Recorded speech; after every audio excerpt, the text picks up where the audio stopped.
अत्याचारी। बेटा हमार रोए बिटिया हमार हो, माई और दादा के हालत बेकार हो।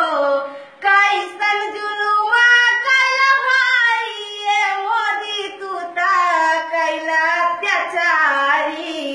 रोवे गरीब दुखियारी ये मोदी तू ता कैला अत्याचारी।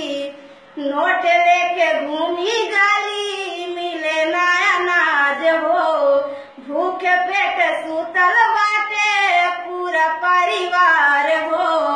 कंचना पे विपत पड़ल भारी ये मोदी तू ता कैला अत्याचारी। रोवे गरीब दुखियारी ये मोदी तू ता कैला अत्याचारी। का कहीं कैसे कहीं आज के विपतिया, सोचले न रहल केहू आज के हालतिया। बैंक के चक्कर कटली भारी ये मोदी तू ता कैला अत्याचारी।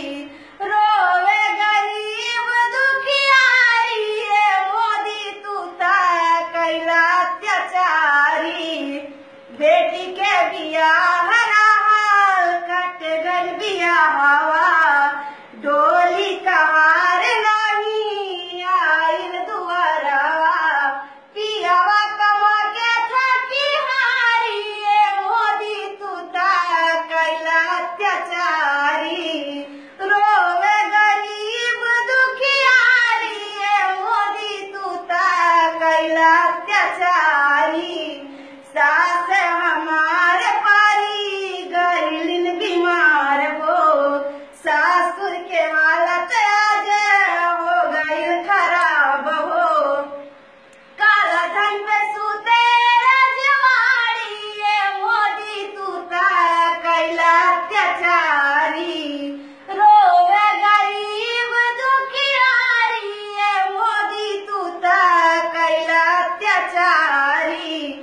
माई रोवा दादा रोवा रोवा परिवार हो, वादा कैले रहला तू ता कह देबा आजाद हो। अंकिता के बिनती हजारी ये मोदी तू ता कैला अत्याचारी। रोवे गरीब दुखियारी ये मोदी तू ता कैला अत्याचारी।